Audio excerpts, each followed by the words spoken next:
तो चलिए अपने लोग चैप्टर 5 अकाउंटिंग इक्वेशन का पार्ट सेकंड जो है एडजस्टमेंट का, अब इसको कंप्लीट करते हैं। जैसा कि मैंने पार्ट 1 में आपको बताया था, एसेट्स इज इक्वल टू क्या था, लायबिलिटीज प्लस हमारा था कैपिटल। अब एक बात आप मुझे ही बताओ, एडजस्टमेंट का मतलब यहाँ क्या होगा। एडजस्टमेंट मतलब asset is equal to liability, ये तो हमारा था ही, बट क्या जो हम बिजनेस जब शुरू करे थे तब जो हमारा एसेट था वही क्या क्लोजिंग टाइम में भी हमारा रह गया होगा। हमने ड्यूरिंग द ईयर सैलरी नहीं दिया होगा, रेंट पेड नहीं किया होगा, सेल्स नहीं किया होगा, परचेज नहीं किया होगा, कैपिटल यदि कम हो गया होगा तो कैपिटल हमने इंट्रोड्यूस नहीं किया होगा, ट्रांजैक्शन तो हमने पूरे साल में बहुत सारे किए होंगे।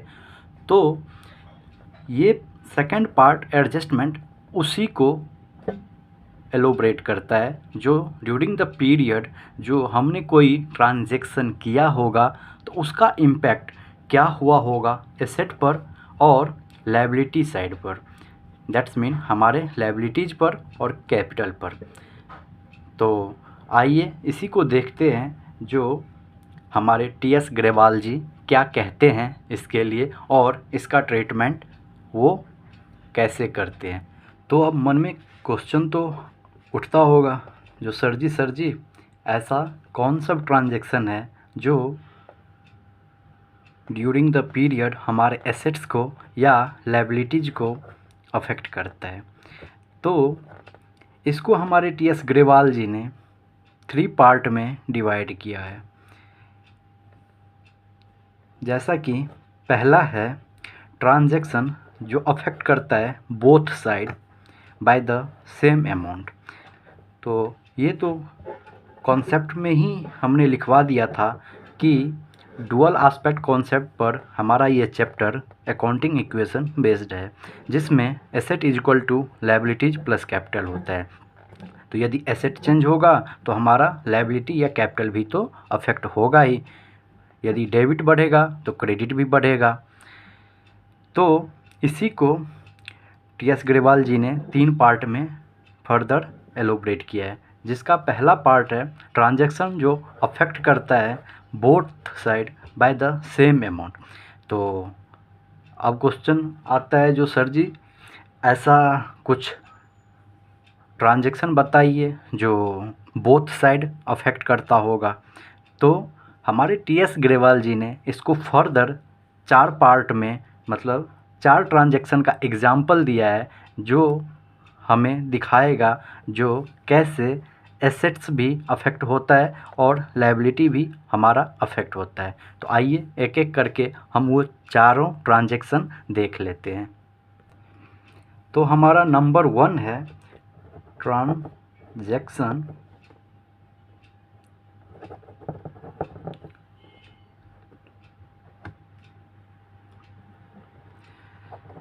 थ्रू which increased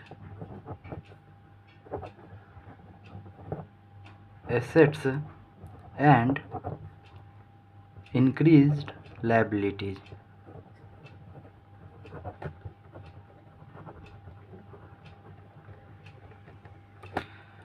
इसका एग्जाम्पल यदि हम देखें, जैसे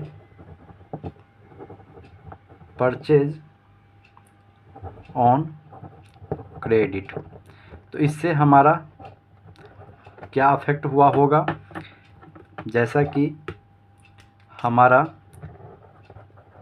स्टॉक इंक्रीज कर गया होगा और एट द सेम टाइम हमारा क्रेडिटर भी इंक्रीज कर गया होगा।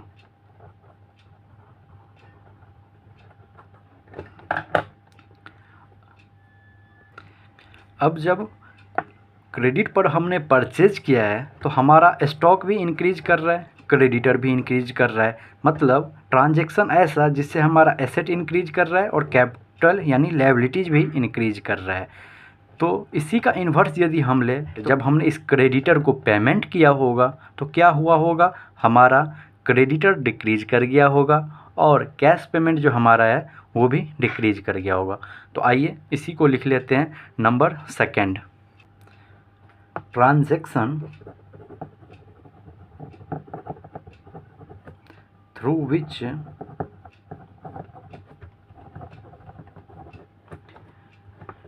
decrease in liability and decrease in asset.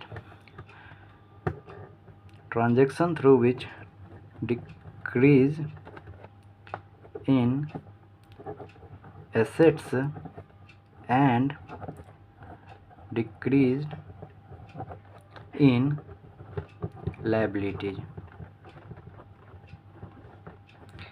इसी का एग्जाम्पल यदि हम लें तो जो हमने क्रेडिट पर परचेज किया था उसी को यदि हम पेमेंट कर दें तो इसका एग्जाम्पल सही बैठेगा यहाँ पर। तो इसको हम एग्जाम्पल में लिख लेते हैं, payment to creditor.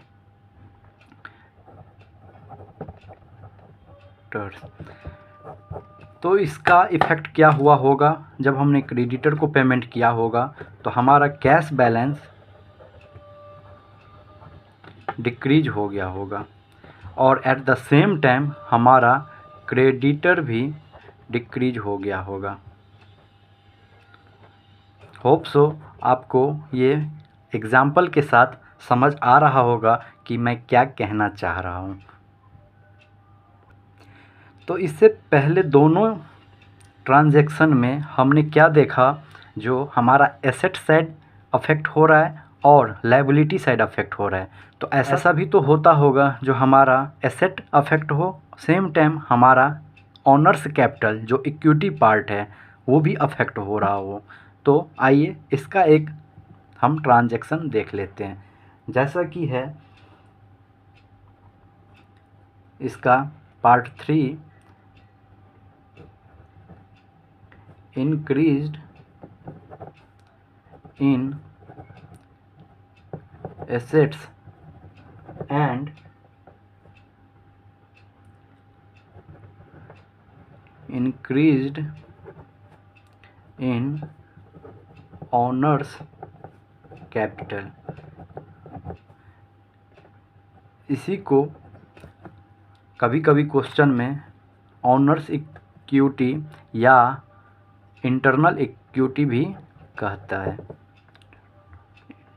Internal equity. तो इसका एग्जाम्पल यदि हम कंसीडर करें तो आपने जब कभी जर्नल एंट्री, तो वैसे अभी आपने नहीं पढ़ा होगा, बट जब आप आगे पढ़ोगे या इसी का एग्जाम्पल जब आप आगे प्रैक्टिकल पोर्शन जब क्वेश्चन सॉल्व करोगे तो उसमें आप देखोगे जो इंट्रोड्यूस करता है कैपिटल, तो उसमें क्या होता है, हमारा कैश इंक्रीज करता है और कैपिटल भी एट द सेम टाइम हमारा इंक्रीज करता है। यदि आपने गोल्डन रूल पढ़ा होगा तो गोल्डन रूल का सबसे पहला एंट्री यही होता है, introduction of capital.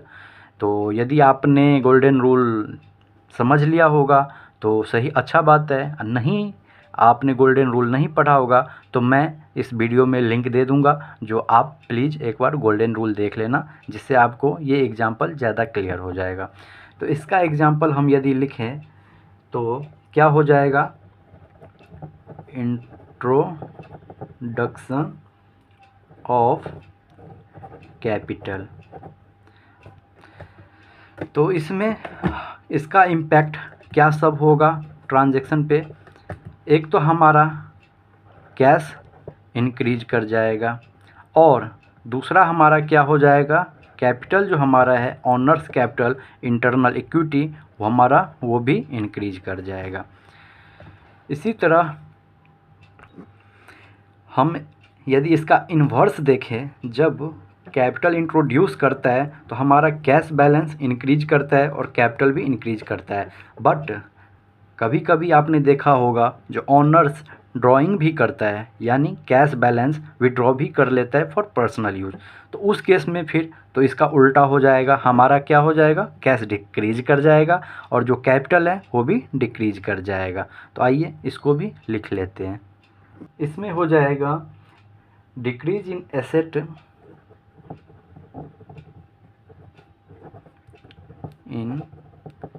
Assets and वहाँ हमने क्या था, इंक्रीज इन ऑनर्स कैपिटल, तो हमारा यहाँ पे क्या हो जाएगा, डिक्रीज्ड इन ऑनर्स कैपिटल। तो इसका यदि एग्जाम्पल हम देखें तो उसका एग्जाम्पल था इंट्रोडक्शन ऑफ कैपिटल, तो इसका एग्जाम्पल होगा विदड्रॉइंग, यानी ड्राइंग ऑफ कैश। तो इसका अफेक्ट क्या सब हुआ होगा, हमारा कैश बैलेंस डिक्रीज कर गया होगा और हमने जब विड्रॉ किया है तो हमारा कैपिटल भी क्या हुआ होगा, डिक्रीज कर गया होगा। तो होप सो आपको ये एग्जाम्पल चारों ट्रांजैक्शन का समझ आया होगा। अब आइए इसी का हम सेकंड पार्ट जो है, बाबू ट्रांजैक्शन तो ऐसा भी होता होगा ना जो सिर्फ हमारे एसेट साइड को ही अफेक्ट करे या हमारे कैपिटल साइड को ही अफेक्ट करे। तो आपके मन में ये क्वेश्चन आएगा, सर डुअल एस्पेक्ट कॉन्सेप्ट तो कहता है debit is equal to credit, तो यदि सिर्फ एसेट साइड ही ट्रांजैक्शन अफेक्ट करेगा तो हमारा एसेट तो बढ़ जाएगा या घट जाएगा, तो हमारा debit is equal to credit, that's mean asset is equal to liability, ये तो फिर नहीं हो पाएगा। तो आइए इसी कॉन्सेप्ट को हम सही से समझते हैं, जो कैसे हमारा सेम साइड ही ट्रांजैक्शन अफेक्ट करेगा, फिर भी हमारा डेबिट और क्रेडिट दैट्स मीन हमारा एसेट और लायबिलिटी कैसे इक्वल रहेगा। तो जैसा कि हमारे टी.एस. ग्रेवाल जी ने इसे फर्दर 2 पार्ट में, या बोलूं तो इसको 2 ट्रांजैक्शन के एग्जाम्पल से उन्होंने समझाया है। तो आइए पहला हम देखते हैं जो उन्होंने क्या कहा था। एक ऐसा भी ट्रांजैक्शन जो क्या करता है, हमारा इंक्रीज करता है एसेट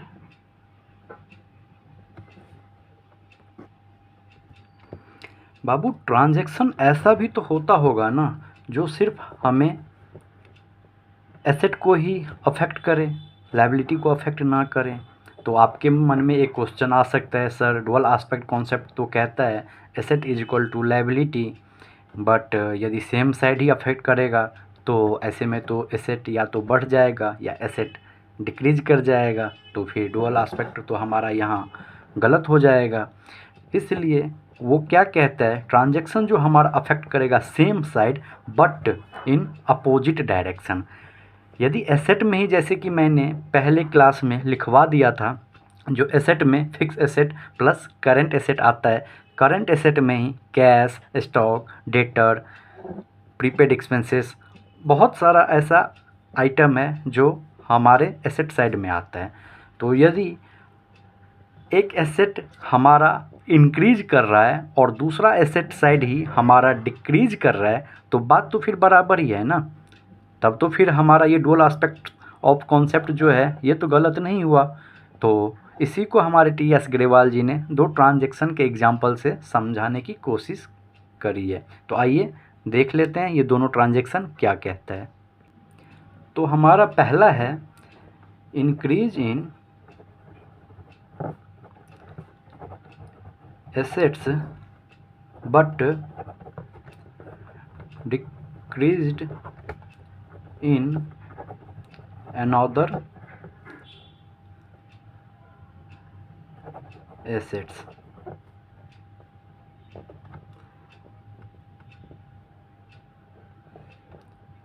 तो इसका भी एक एग्जाम्पल अपने लोग देख लेते हैं, जो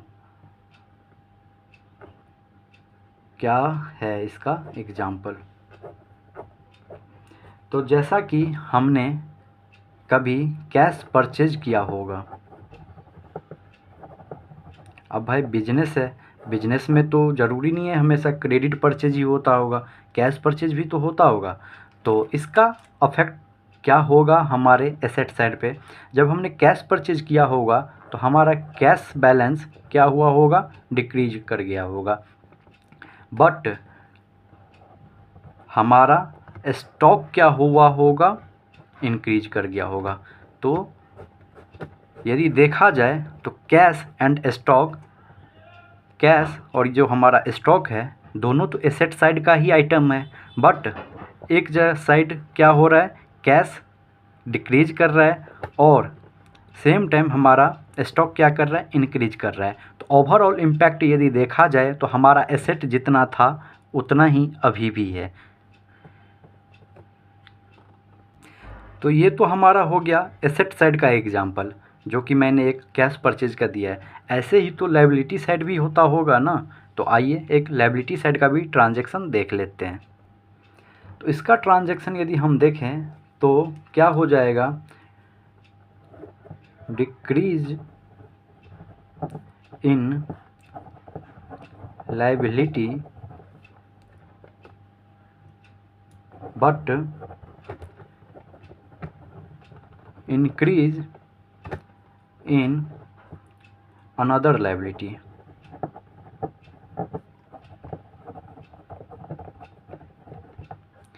तो अब बात आता है सर एक इसका भी एग्जाम्पल दे के दिखा दो।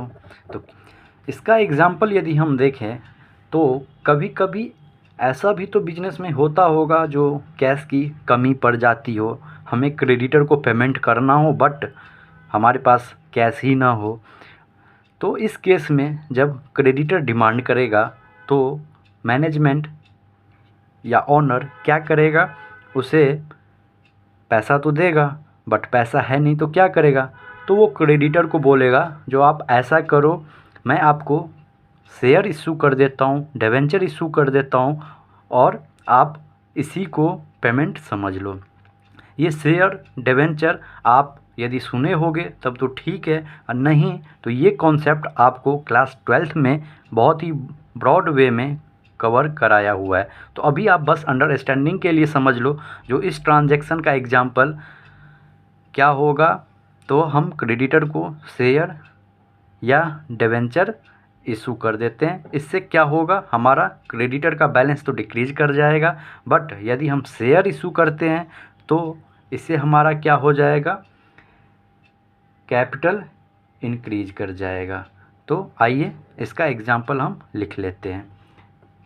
जैसे कि क्या है, सेटलमेंट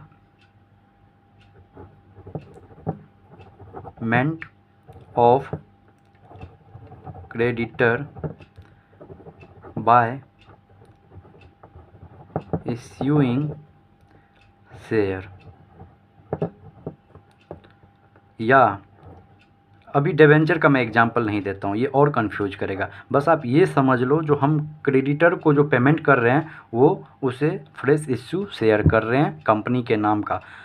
तो इसका कंसिक्वेंस क्या हो जाएगा, हमारा क्रेडिटर तो डिक्रीज कर जाएगा बट जब हमने शेयर इशू किया है तो हमारा जो कैपिटल है वो तो इंक्रीज कर जाएगा ना। तो हमारा इससे कैपिटल पोर्शन जो है वो इंक्रीज कर जाएगा।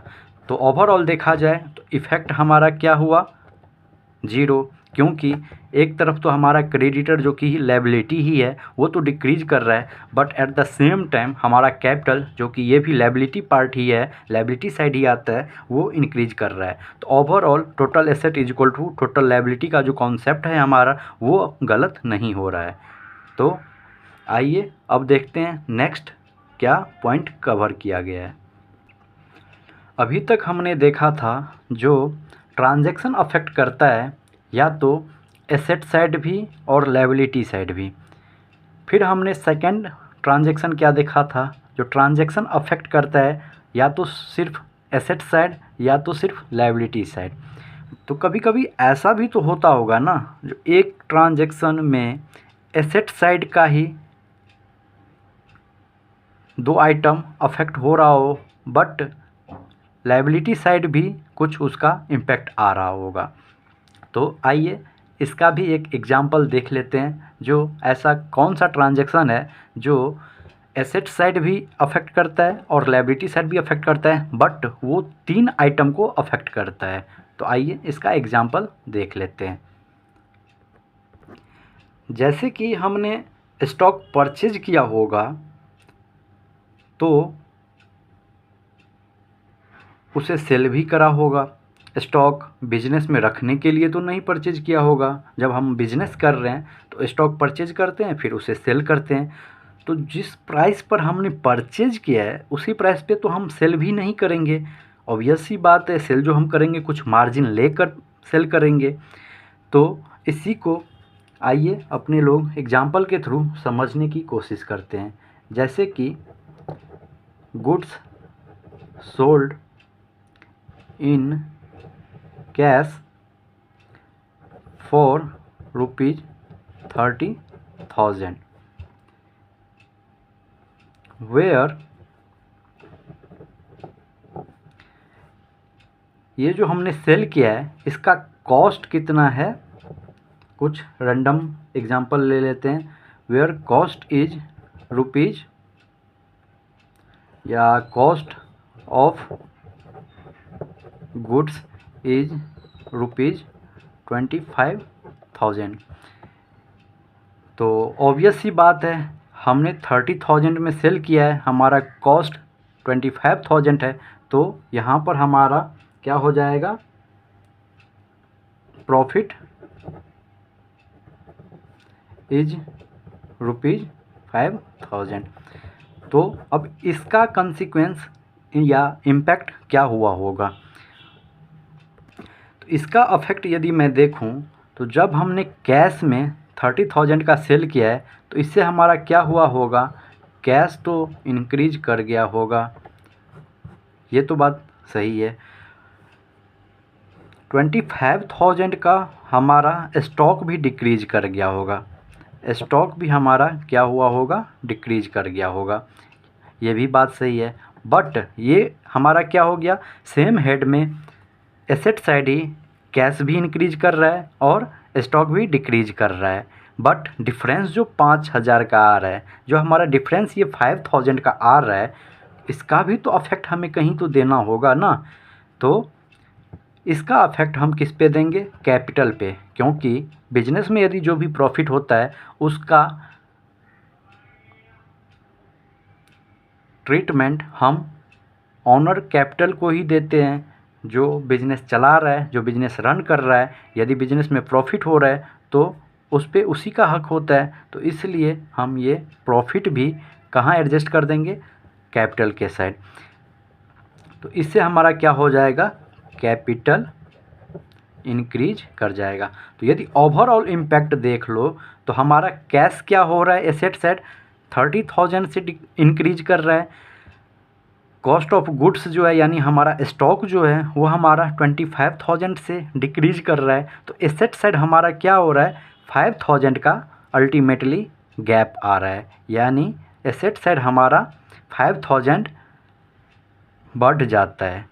तो इसको हम फिर वही प्रॉफिट जो आ रहा है हमारा एलिमेंट, उसे हम 5,000 कैपिटल से इंक्रीज कर देंगे। तो हमारा फिर एसेट एंड लायबिलिटी भी इक्वल हो जाएगा। कुछ ऐसे भी ट्रांजैक्शंस हैं जैसे कि outstanding expenses, prepaid expenses, accrued income, income received in advance. तो इस सब का भी क्या इम्पैक्ट होता है ट्रांजैक्शंस में, एसेट एंड लायबिलिटी में। तो आइए इसको भी अपने लोग देख लेते हैं। बाबू, बिजनेस में ऐसा भी तो होता होगा कि सैलरी हमारा ड्यू था बट हमने पेड नहीं किया, या सैलरी हमने एडवांस में ही दे दिया, या हमारे लिए कोई इनकम एक्रूड था बट हमें रिसीव नहीं हुआ, या कोई इनकम जिसका हमने एडवांस में पेमेंट ले लिया हो। तो इसी को हम एडजस्टमेंट ट्रांजैक्शन के नाम से यहाँ डील करेंगे।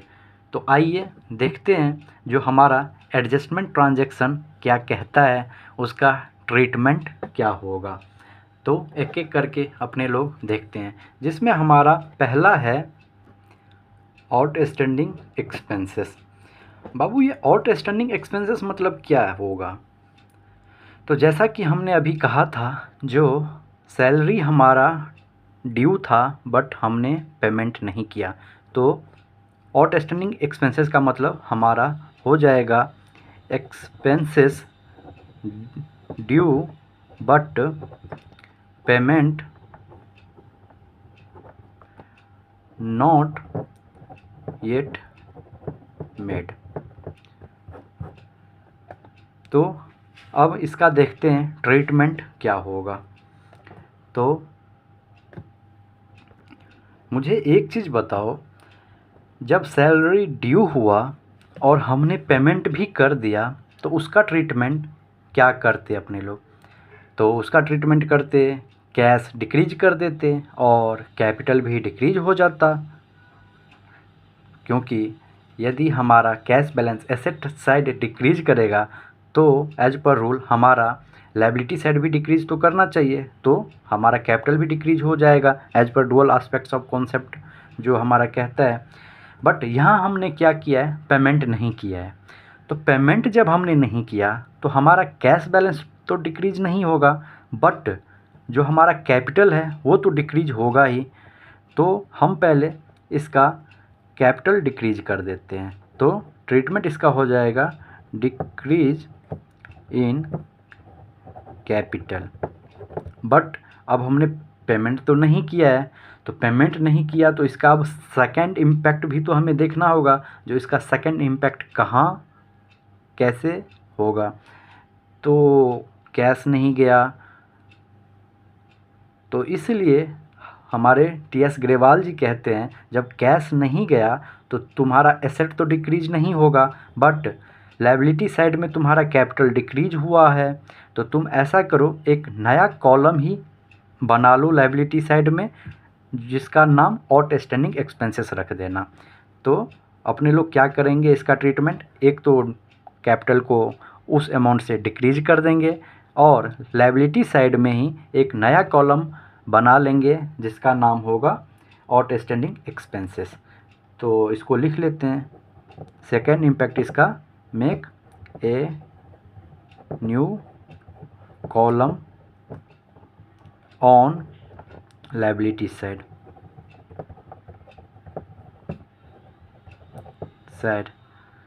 और उसका नाम अपने लोग आउटस्टैंडिंग एक्सपेंसेस रख देंगे। इसी तरह हमारा नेक्स्ट कॉन्सेप्ट है एक्रूड इनकम का। तो जैसा कि अभी अपने लोग ने देखा था आउटस्टैंडिंग एक्सपेंसेस, इसमें क्या था, expenses due but payment not yet made. हमने अभी तक पेमेंट नहीं किया, इसलिए हमारा वो क्या हो गया था, आउटस्टैंडिंग एक्सपेंसेस।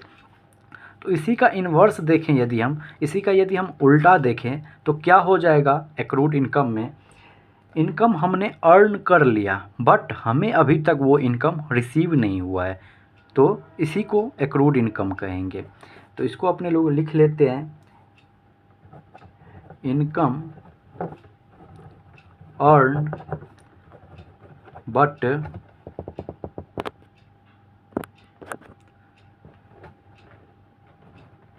Not received. अब इसका ट्रीटमेंट क्या होगा, ट्रीटमेंट बाबू एक बात बता दूं ना, ये जो अभी मैं 4 कॉन्सेप्ट लिखा रहा हूँ, 4 पॉइंट लिखा रहा हूँ, ये सबसे ज़्यादा कन्फ्यूजन क्रिएट करता है बच्चों को।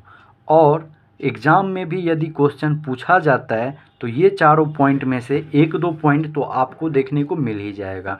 तो मेरा हम्बल रिक्वेस्ट है, आप प्लीज़ प्लीज़ प्लीज़ ये चारों पॉइंट को अच्छे से देखना। तो इसका ट्रीटमेंट हो जाएगा,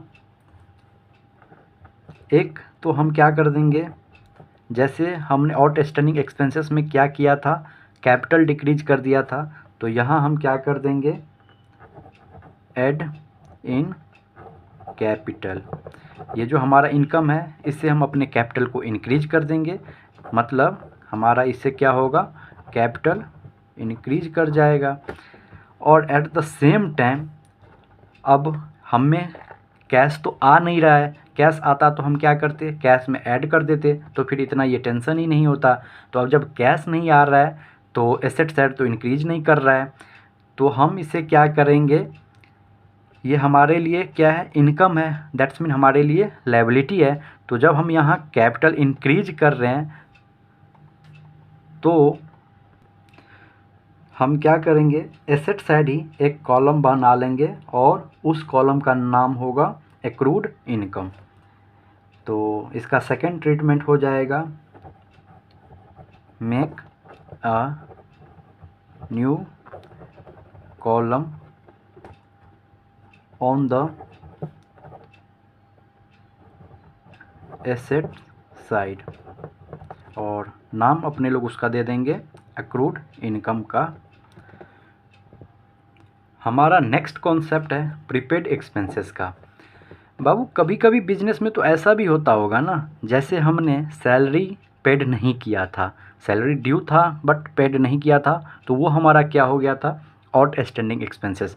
बट यदि कोई एम्प्लॉय हमें बोले जो हमें सैलरी की सख्त ज़रूरत है, तो हम क्या करेंगे, उसे जो उसका सैलरी है वो तो देंगे ही, और यदि उसने कह दिया जब मुझे नेक्स्ट मंथ का भी सैलरी दे दो, तो हम क्या करेंगे, भाई उसे ज़रूरत है तो देना तो पड़ेगा, रिलेशन तो मेंटेन करके चलना पड़ता है।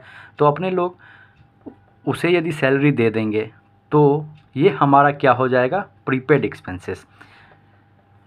तो इसी को लिख लेते हैं, हमने क्या किया है, एक्सपेंसेस पेड इन एडवांस।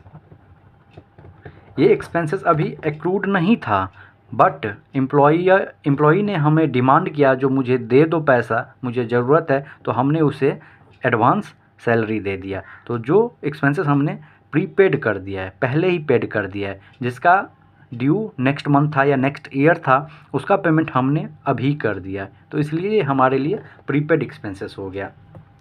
तो इसका ट्रीटमेंट क्या होगा, इसका ट्रीटमेंट तो हमारे टी.एस. ग्रेवाल जी कहते हैं, जो आपने क्या किया है, एक्सपेंसेस जो आपका अभी ड्यू नहीं था वो आपने पेड कर दिया है, तो आपका क्या हुआ होगा, कैश बैलेंस तो डिक्रीज हो ही गया होगा, कैश बैलेंस डिक्रीज, बट ये तो अभी आप के लिए ड्यू नहीं था, आपका ये ऑब्लिगेशन नहीं था जो आप उसे सैलरी दो ही, तो कैपिटल को डिक्रीज मत करो। तो जब हम एक साइड कैश बैलेंस डिक्रीज कर देंगे, तो हमारा रूल क्या कहता था, यदि एसेट साइड डिक्रीज हो रहा है तो लायबिलिटी साइड भी डिक्रीज होना चाहिए, बट आपने कैश बैलेंस डिक्रीज कर दिया है, तो क्या करो, एसेट साइड ही प्रीपेड एक्सपेंसेस का एक नया कॉलम बना लो और आप इसे एज ए एसेट ट्रीट करो। तो इसका सेकंड ट्रीटमेंट हो जाएगा make new column, make a new column on asset side, और उस कॉलम का नाम हो जाएगा प्रीपेड एक्सपेंसेस। इसी तरह आइए अपना एक लास्ट पॉइंट बचा हुआ है, इनकम रिसीव्ड इन एडवांस, इसको भी लिख लेते हैं। जैसा कि नाम से ही ये क्लियर है कि हमने कोई इनकम जो अभी हमारे लिए अर्न नहीं था, हमने उसे रिसीव कर लिया है। इसी को सेकंड नाम अनअर्न्ड इनकम के नाम से भी जाना जाता है, अनअर्न्ड इनकम। तो कभी कभी इनकम रिसीव्ड इन एडवांस भी दे दिया रहेगा, कभी कभी अनअर्न्ड इनकम भी दे दिया रहेगा, तो आप कंफ्यूज मत होना, ये दोनों एक ही चीज़ है। तो इसको यदि अपने लोग लिखें तो क्या लिखेंगे, इनकम रिसीव्ड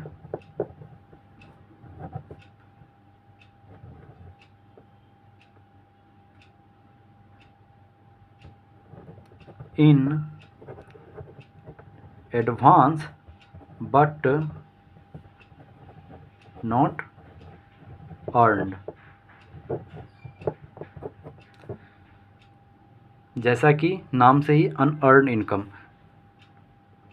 तो इसका ट्रीटमेंट अब क्या होगा? तो इसका ट्रीटमेंट होगा, सोचो ना क्या हुआ होगा जब हमने एडवांस इनकम रिसीव कर लिया होगा।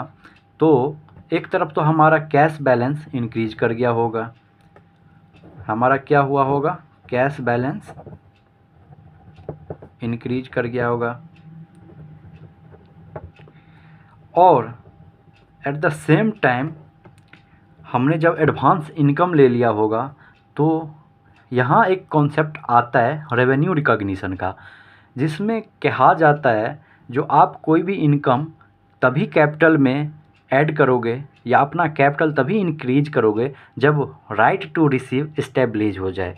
ये जब आप आगे पढ़ोगे तो वहाँ पे आप इस कॉन्सेप्ट को सही से समझ सकोगे।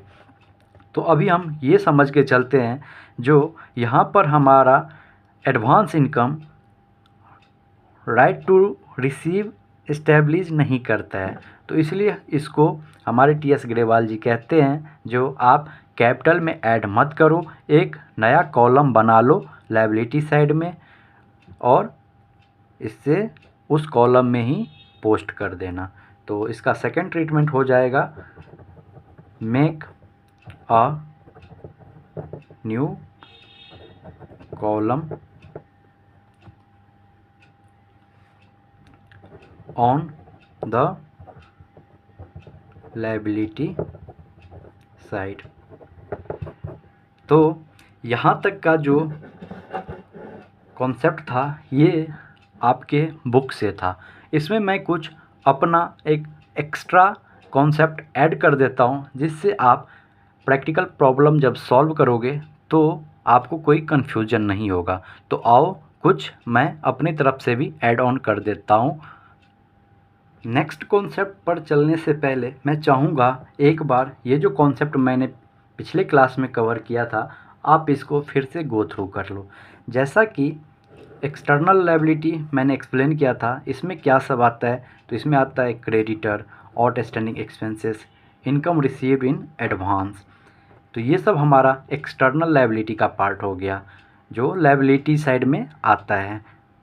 उसी तरह एसेट मैंने एक्सप्लेन किया था जो कि हमारा एसेट था एक या तो फिक्स एसेट एंड सेकंड था current asset. Current asset plus fix asset ही हमारा मिलके हो जाता है टोटल एसेट। फिक्स एसेट को मैंने कहा था जिसका holding period more than 12 month हो, और करेंट एसेट को मैंने कहा था जिसका holding period up to 12 month हो। भी लॉजिकली कोई इसमें ये रटने वाली चीज़ नहीं है, बस फिक्स एसेट मतलब जिसका होल्डिंग पीरियड, जिसका यूज हमें लगे जो ये 12 मंथ से ज़्यादा चल सकता है वो हम फिक्स एसेट कंसिडर करेंगे, और जो हमें लगेगा अप टू 12 मंथ ही इसका यूज है उसको हम करंट एसेट कंसीडर करेंगे। तो इसका एग्जांपल जैसे फिक्स एसेट का land and building, plant and machinery, furniture and fixture. इसी तरह करंट एसेट का यदि मैं एग्जांपल दूं तो stock, debtor, cash and bank, prepaid expenses और भी बहुत सारा है, बट अभी आप अपने लेवल पर इतना ही याद करके चलो जिससे आने वाला जो प्रॉब्लम्स है, क्वेश्चंस है वो आप इजीली टैकल कर पाओ। कभी कभी क्वेश्चन हमें बोल देता है जो आपने जो अकाउंटिंग इक्वेशन अभी बनाया है जिसमें asset is equal to liability का इक्वेशन आपने जो किया है उसमें जो बहुत सारा आइटम है आप उसके बेस पर बैलेंस शीट ड्रॉ करो। तो अभी आप बैलेंस शीट इतना समझ लो जो बैलेंस शीट टी शेप में बनता है जिसमें लेफ्ट हैंड साइड लायबिलिटीज आता है एंड राइट हैंड साइड हमारा एसेट आता है।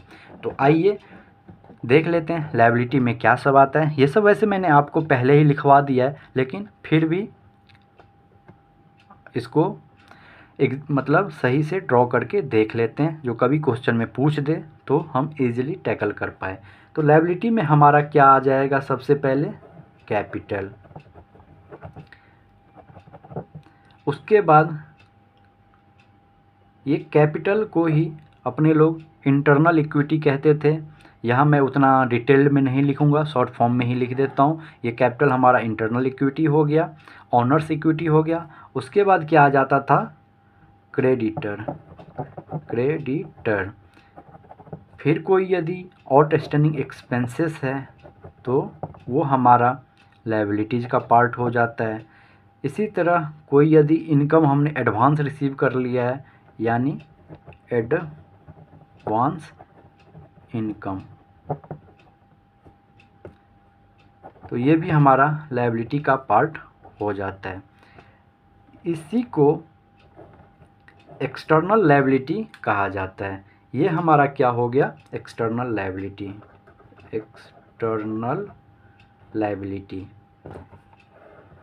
और ये जो हमारा है, ये हमारा क्या आ जाता है, इंटरनल।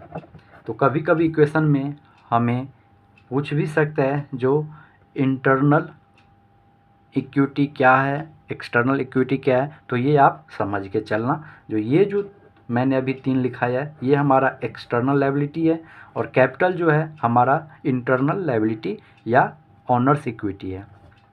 इसी तरह यदि मैं एसेट साइड की बात करूं, तो एसेट साइड में एक आ जाता है सबसे पहले फिक्स्ड एसेट्स।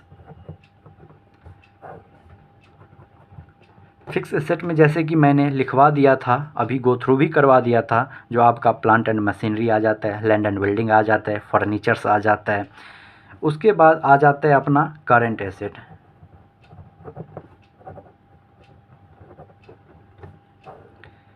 करंट एसेट में जैसे कि मैंने लिखवा दिया था stock, debtor, cash, prepaid expenses etcetera.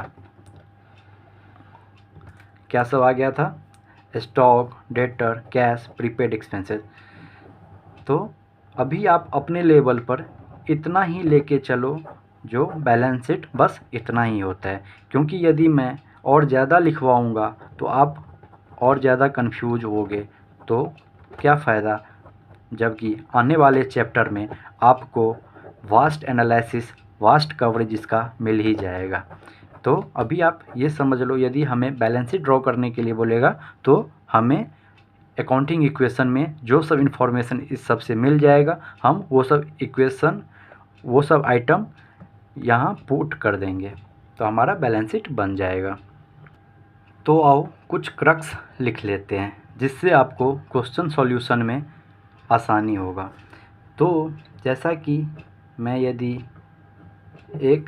मैंने वैसे एग्जाम्पल में भी कंसीडर किया था, in case of sale of stock या गुड्स,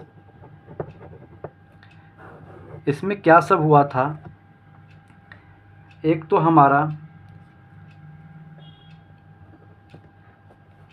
इंक्रीज हुआ था cash by selling price.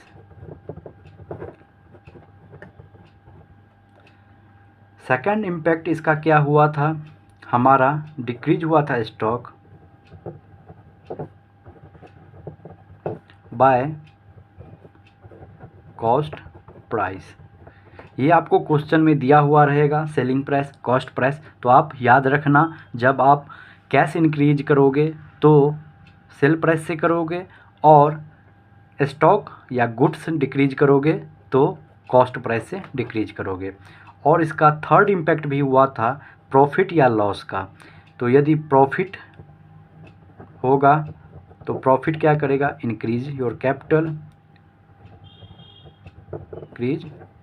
Capital, और यदि लॉस हो रहा होगा, ज़रूरी तो नहीं है जो सेल करते हैं हमेशा प्रॉफिट ही हो, कभी कभी स्टॉक आउटडेटेड भी हो जाता है जिसमें हमें लॉस पर सेल करना पड़ता है। तो उस केस में हम क्या करेंगे, कैपिटल डिक्रीज कर देंगे, तो डिक्रीज कैपिटल।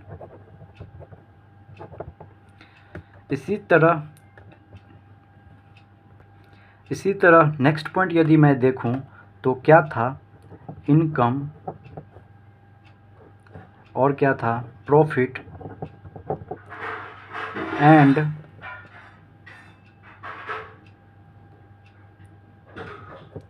additional capital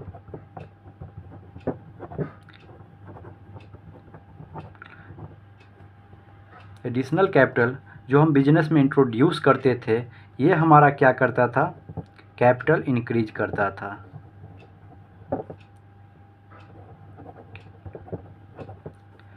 ये सब हमारा कैपिटल क्या करेगा, इंक्रीज कर देगा। इसी तरह नेक्स्ट इसी का यदि मैं इन्वर्स देखूं, पॉइंट 3, तो एक्सपेंसेस, लॉसेस और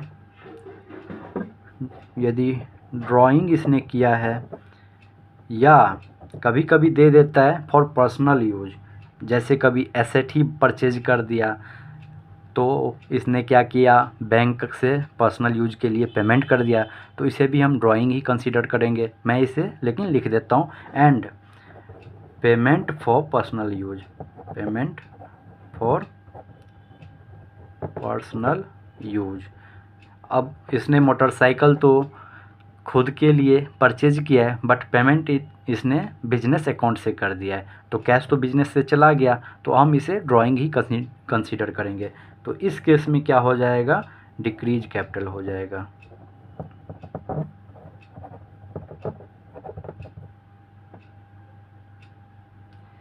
नेक्स्ट एक पॉइंट और है जो कि बहुत ही इम्पोर्टेंट है, इसमें बहुत सारे बच्चों को कंफ्यूजन आता है, तो आप ये एक पॉइंट देख लो, जैसे इंटरेस्ट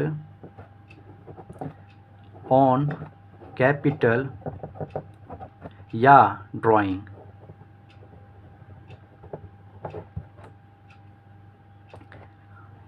कभी कभी हमें क्वेश्चन में ये दोनों आइटम दे देता है, या तो कैपिटल जो है ऑनर का उस पर इंटरेस्ट पेड करो, और नहीं तो कभी कभी जो ऑनर ड्राइंग कर लेता है उस पर उसे बोलता है इंटरेस्ट चार्ज करो। तो अभी आपके लेवल पर यदि मैं कहूँ तो प्रोप्राइटरशिप में इसका कोई अफेक्ट नहीं होता है, बट यदि यही आप 12th में आओगे, पार्टनरशिप पढ़ोगे, तो वहाँ आप इसका इम्पैक्ट देखोगे। तो इसका यदि मैं लिखूँ तो हैव नो एनी इम्पैक्ट, ये अभी मैं आपके लिए प्रोप्राइटरशिप बिजनेस के लिए मैं लिखवा रहा हूँ। इसका मतलब ये मत समझ लेना जो इसका कोई इम्पैक्ट नहीं होता है। जब आप पार्टनरशिप पढ़ोगे या कंपनी पढ़ोगे उसमें इसका इम्पैक्ट होता है। तो इसका इम्पैक्ट वैसे कोई नहीं होता है, सिर्फ only pass a dummy entry. तो इसमें हम क्या करेंगे, इंक्रीज करेंगे capital by same amount, at the end same time हम कैपिटल डिक्रीज कर देंगे बाय सेम अमाउंट।